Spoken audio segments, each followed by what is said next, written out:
People, Deluded, I'm back again. Thank you for watching, rocking and tuning in each and every time, people. Now, a bit of a spoiler alert. I think I've made this. I went to Arsenal Fan TV yesterday and we made the AFTV, sorry, and we spoke about Josh Kroenke. Can he be trusted and things like that? Obviously, I got to mind what you're saying as you're trying to get this bag, but I thought I'd offer my own personal opinions in my own familiar circumstances, people. And I think it's difficult. I feel let's focus specifically on Josh. I'm not going to say the whole Kroenkes. I feel with the way Arsenal's been in the last few years, it's difficult to pinpoint the blame at a sole individual party in regards to why Arsenal haven't been challenging for league titles, more so not getting top four. Previous manager had mistakes in him. The regime from top to bottom wasn't exactly encouraging, and there's all other. We had Deluded and all these other things. It depended on where you sat on the fence, because some people like you lot, because you watch me, you could concede that there's something dodgy coming from the top. Manager and Wenger setting his own ways and we're not progressing. Deluded is just simply a liar. Many people weren't like that, and it was either purely all Wenger, all Kroenke, or all whatever. And I think that's very lazy. You can't just blame one single party. You can look at the faults that everybody's doing and whatnot, but you can't blame a single party. In regards to Josh Kroenke, I feel first and foremost, seeing is believing. It all matters where we are in 3 or 4 or 5 years now in regards to if Dons were really telling the truth or we could really trust people. But I'm not going to just look at his last name or whatever and not trust him because of the whole thing. I'm going to give him the benefit of the doubt purely because until I see different, like I said on Arsenal Fan TV, AFTV, sorry, he's giving me cause to believe him until he does anything. He's giving me reason to take him at face value. I was pessimistic as everyone when you heard the same. It felt repetitive language for fans where you hear, be excited, we're going to do this, we're going to do that, we're going to do the other. I thought it was all was people, like you all would. Because as Arsenal fans, we're accustomed to hearing all that bullish stuff and failed to deliver. He came through with it. Now, again, I feel because of our low expectations and the optimism, I feel we're using that, and Arsenal fans aren't really keeping balance, and we're expecting to have the greatest season ever, which I hope we have. But let's just be easy. I feel we've done great work. We've got Saliba in for next season, a good guy with potential resale value and someone that could be a hallmark in our defence for a number of years. Ceballos, good signing for a year. Pepe, I never thought Pepe would have happened. I don't care how we're structuring the payments. I just remember seeing our rumoured, well, we're always linked with Pepe, but I remember seeing the rumour when it was really happening, people. I saw the rumour, it said like 70 million. I laughed it off. I closed it on Twitter, people. Next morning I wake up, I'm seeing Ornstein saying, yo, this is actually happening. So I'll give him credit for that. Luiz isn't the answer to the defence, but on the basis of what he did against Burnley, he's opening his mouth. He's trying to organise things.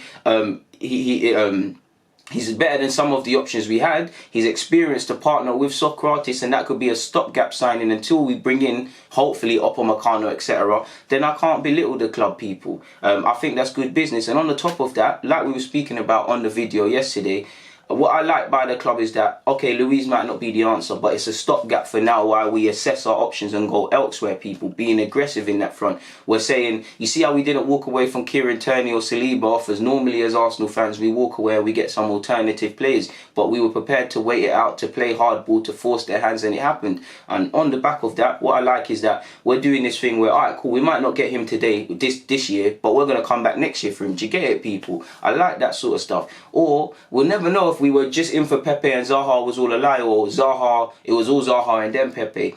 But walking away from Palace like, nah, listen, we're giving you a lot of money, the player wants to leave, you're taking us for mugs here, we're going to go and get Pepe, and in January we might even come back for Zaha, so be careful. Do you get it? I'm liking all of that sort of stuff. I'm liking how he's talking about January, because for me, it ticks a lot of boxes. First and foremost, it tells you that we're being aggressive and proactive to improving our situation, people. Other one as well, honest dialogue. I'm sure many Arsenal fans, I don't want to expect the club to tell me what they're doing now that's going to impact us in the summer, or tell me the intricate dealings. I'm a fan, I don't need to know that. But what I wanted to see was some open dialogue. We're seeing some emotion. We're just some clarity, just hearing some stuff. And we're getting communication now. That's what most humble Arsenal fans like myself wanted. Just some communication from the top down, people, just some simple open dialogue. So I'm seeing back in chat, I'm seeing transfers coming, I'm seeing open dialogue. How can I not support him, people, and give him that? For me, fan togetherness, because it's come from, again, the togetherness is now, it's all about what happens if we lose to Liverpool, because this is how it typically goes with Arsenal fans. Arsenal fans want to start killing each other after a defeat. There's going to be tough moments this season. The optimism is there because we've started the season well, we've got the new signings and these sort of things there, but we've got to kind of tone it down from cloud9 and look at reality. And our playing squad is still, we've got young players still developing. We have not got a first choice defence of any chance. There's going to be teething issues. There is going to come defeats, people. But what I like with him actually following through with things is that it's getting fans on side, people. All the Kroenke out and all these movements and stuff, they're still valid. But for now, they have to be put to the side because it's give and take. It's showing us something, people. They're giving us something to work with. And that allows fans to stop being divided and blaming other people so we can be on the same page. If you lot remember, I swear Emre said that when he first came in the job, he's like, fans got to be on the same page. So Kroenke doing that directly correlates with fans being on the same page and whatnot, and that shows that we're just going to support the players. We always support the players, but support the players, and it just comes down, failure and success comes down to other variables, because right now, like I said, when Emery came in, there's no way around it. Coaching was a big part of this role, people. Whether he got £2 to spend or 200 million, it's harsh because some players simply can't improve. But coaching players that can be improved, how he coaches them and how he improves them defensively, offensively, and whatnot. I still think there's question marks in that. But that's a big mark. Obviously, he needs new players, which he's got. So now we can't sit here. We can still sit here and say it, but you can't really sit here and say he's not been helped in the window. He's not got his squad. He's not got this. He's been open. He's been allowed to sell Mustafi and El Nene to the point where he's talking about them in the press conference.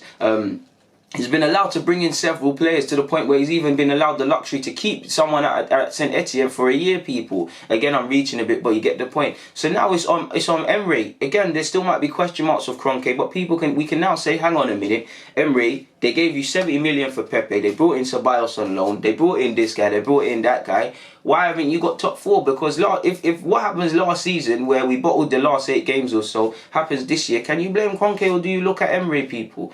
And that's a recurring theme. I think even sometimes where I think my thing with the Kroenkes has been the mentality down, people. Again, if the mentality is to win league titles and have ambition, everything trickles in.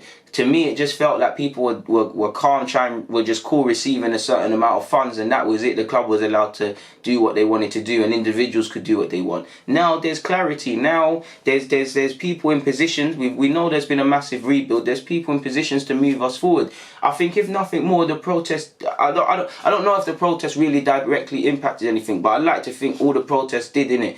It gives us, I don't want to say they finally get it, but they get it. They're giving us some communication. They're giving us some optimism, because that's all fans want. I know, I can't speak for any Arsenal fan, but I'm sure no honest Arsenal fan has any divine right to assume that we're going to win this thing, this cup, that cup. We just want to be able to simply go into the Emirates on a Saturday or wherever, knowing that our team is going to leave the field, win, lose or draw, giving 100%, replicating that to the fans. And just for me anyways, this is me personally now, I just want to be able to focus on Arsenal the field. If we win, lose or draw, why did we lose that? Not because of the owners or question marks over this player's future or this manager's future, or is it this guy signing players? Is it that guy? Do you see what I'm saying, people? I just want to be able to focus on the field, and I feel we're not there yet, but we're getting towards that, people. So I do think Stan. If I've said Stan instead of Josh, forgive me, but Josh Kroenke has earned my trust. Again, it could all just be saying the right things, learn, as Robbie said on AFTV, it could be learning from the mistakes of previous AGMs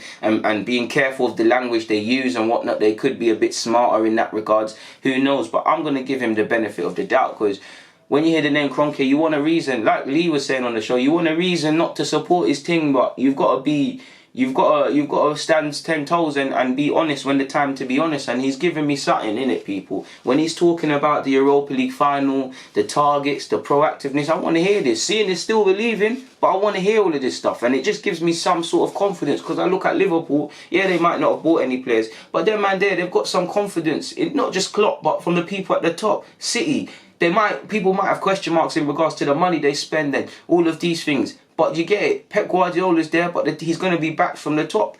Emery's being back from the top. So now, I don't want to say it's all on Emery, but now we're looking at this season. If Emery don't get us top 4, it's not because he's there with these players that the club have brought him in that are not good enough. He's not signing his own players. He hasn't been this and that. And this isn't me saying it's all Emery's fault. I just believe we're in a difficult decision and difficult position, and I do believe we need to get to the point where we can just simply look at what the manager's doing right and wrong in regards to our top four and whatnot. Top four hopes, sorry. So on that note, I don't have anything to add, so I'm going to get out of here, people. I just thought I'd offer my opinions or my 2 pence on that. People, DG, I'm out. Stay safe and them things.